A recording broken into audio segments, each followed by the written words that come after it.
charities. So now we're going to talk about congruent triangles, okay? Let me get some help reading this. Jeremy, I want to read the first sentence of the paragraph. Triangles that have the same size and shape are called congruent triangles. All right, so we're saying triangles that have the same size and the same shape are called congruent, okay?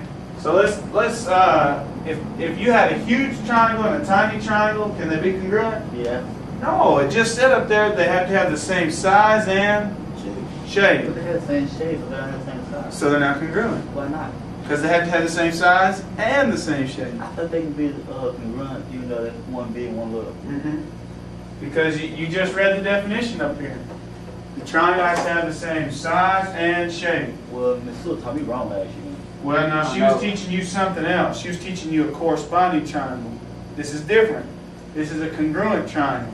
So here you've got a big triangle and a little triangle. Can they be congruent? Congruent means exactly the same. Okay? Now look here. You can have this triangle and this triangle. Okay, I get it now. Now, these two triangles are the same shape, size, and shape. Just because they're facing different doesn't mean they're not congruent. Okay? They have to have the same size and the same shape. So read the second paragraph, Wade. When two triangles are congruent, the parts that match are called corresponding parts. Okay, that doesn't make much sense. Okay, but come up here, Wade, and I'll help you. Watch this. They're talking about the definition of corresponding. So let's look at Wade and me. What on Wade corresponds to my left hand? His left hand. Very good. Kelvin? Okay, so on Wade, my left hand doesn't correspond with his head. Does it? Oh. My left hand corresponds with his what? My right arm corresponds with his? My head corresponds with his? My right leg corresponds with his? My right foot corresponds with his? Okay, thank you. So on a triangle, just because one might be backwards like this, you still have to look at what corresponds. This is the longest side, isn't it? And it corresponds with what over here? Does it correspond with this side? No. No, let's name these. A, B, C, X, Y, Z. Now, AC corresponds with what over there? XZ. XZ. Okay? AB corresponds to what over there? XY. Now, why did I put two dashes on here and only one on here? Because they're both, yeah. I'm just trying to show that this corresponds to this, right? And I'm trying to show this corresponds to this. If I put two on both of them, then you'd think this and this were the same, wouldn't you? But they're not. Now, what does this BC correspond with? We're going to say, let's say it in the right order. Now, we said BC, so we said from the right angle over. So over here, we should say what? YZ. You understand?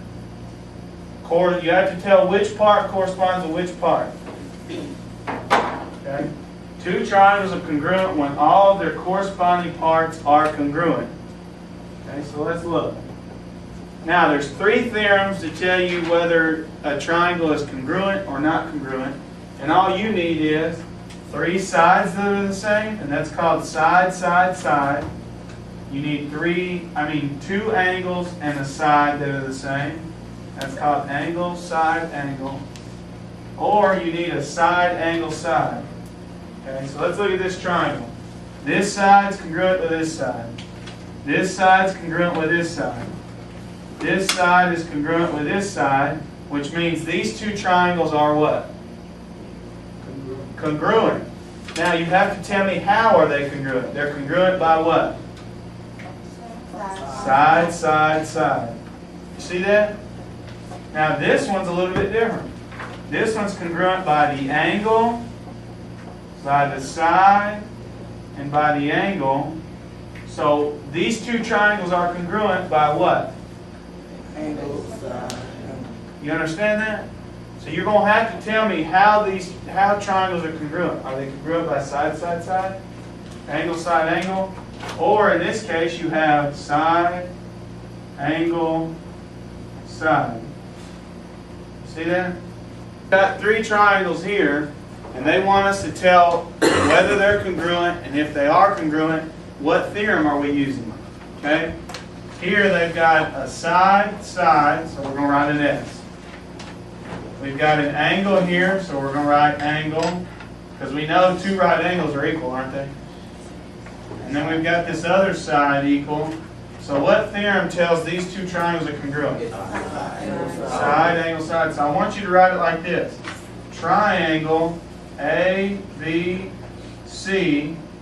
is congruent to triangle XYZ. So y'all go ahead and write down. Now let's tell whether these two triangles are congruent. This side is congruent to this side, so there's side. This angle is congruent to this angle, there's your angle.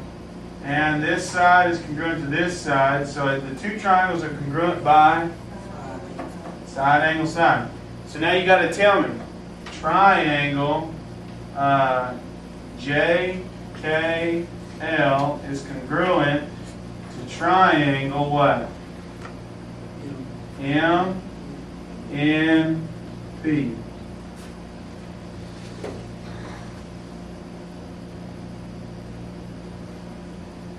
Alright, and then the last one, this side's congruent to this side, so there's side. This side's congruent to this side, there's another side.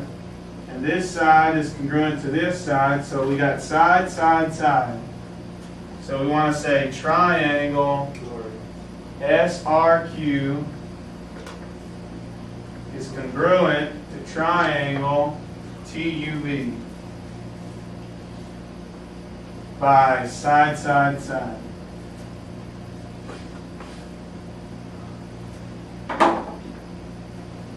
Now look at these two.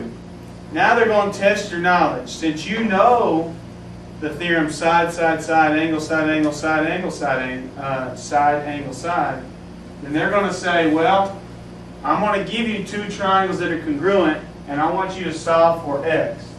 Now, you know that this side and this side are congruent, this angle congruent, and these two sides are congruent. So these two triangles are congruent by what?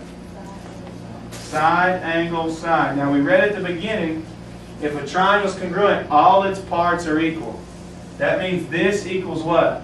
45. So you can set them equal. 3x equals 45, and then solve. What does x equal? Divide 3 on both sides, so x equals what? 15. Same thing over here. We know these two triangles are congruent by side, angle, side.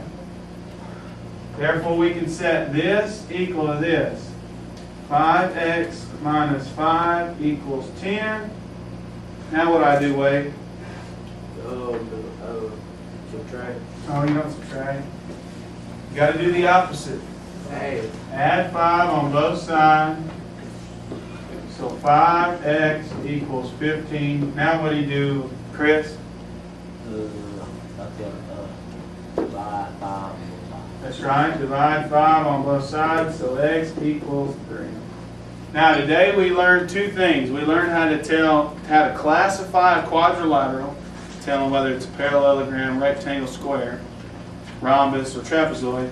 We also learned how to tell whether two triangles were congruent or not congruent using three theorems, they call them. Side, side, side, side, angle, side, and angle, side, angle.